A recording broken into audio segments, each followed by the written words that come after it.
The limits of social responsibility. The manager is a servant. The manager is a servant. His or her master is an institution being managed, and the first responsibility must therefore be to it. The manager's first task is to make the institution, whether the business, hospital, school, or university, perform the function and make the contribution for the sake of which it exists. The manager who uses a position at the head of the major institution to become a public figure and to take leadership with respect to social problems, while the company or the university erodes through the neglect, is not a statesman, but is irresponsible and false to his trust.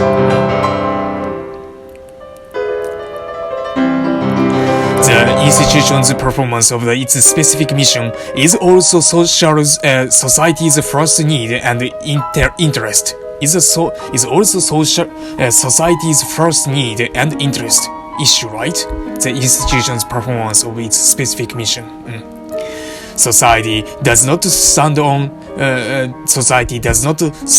to gain, but to lose if the performance capacity of the institution in its own specific task is diminished or impaired. Performance of its function is the institution's first social responsibility. Unless it discharges its performance responsibility, it cannot discharge anything else. A bankrupt business is not a desirable employer and is unlikely to be a good neighbor in a community. Because no one needs, right? No one demanded, right?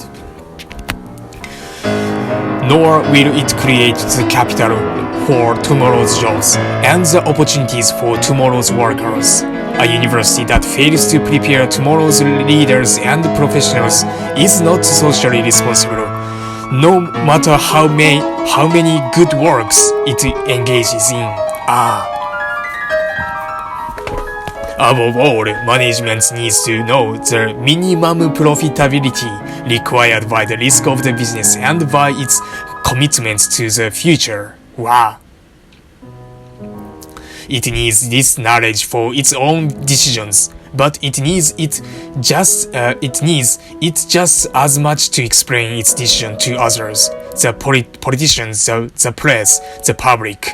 As long as the management remains a prisoner of their own ignorance of the objective need for and function of profit, for example, as long as they think and argue in terms of their profit motive, they will be able neither to make rational decisions with respect to social responsibilities, nor to explain these decisions to others inside and outside the business.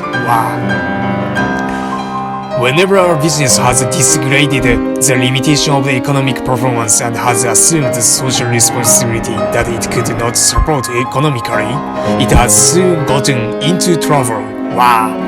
The same limitation on social responsibility applies to non-economic institutions. There, too, the manager is duty bound to preserve the performance capacity of the institutions in his care. To jeopardize it, no matter how noble the motive, is irresponsibility. These institutions, too, are capital assets of the society on the performance of which society depends. This, to be sure, is a very unpopular position to take. It is much more popular to be progressive. But managers, and especially managers of key institutions of society, are not being paid to be heroes, to be a popular press. They are being paid for the performance and responsibility. To take on the tasks for which one lacks competence is irresponsible behavior. It is also cruel. It raises expectations that will then be disappointed. An institution, and especially a business enterprise, has no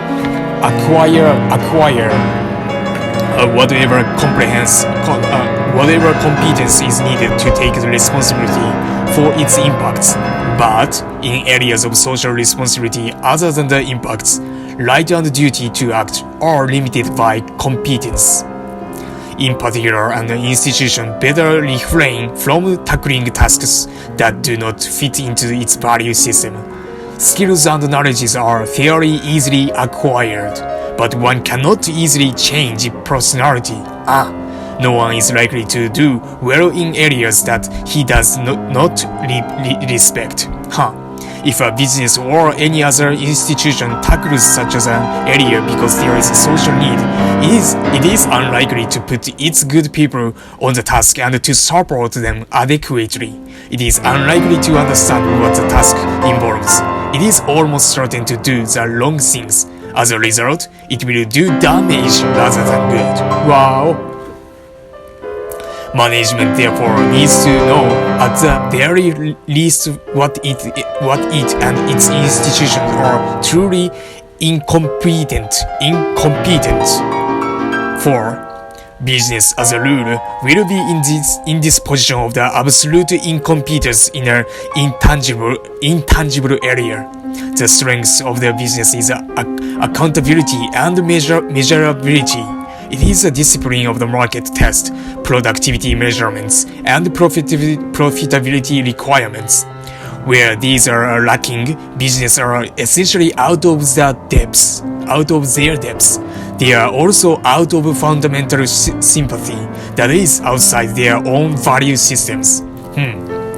Where the criteria of the performance are intangible, such as the political options and the economics, emotions, community approval or disapproval, mobilization of economy, energies, and the structuring of power relations, business is unlikely to feel comfortable. It is unlikely to have a respect for values that matter. It is therefore most unlikely to have competence. It's a result, right? Mathematical transformation. This is a result of mathematical transformation from the premise into the end.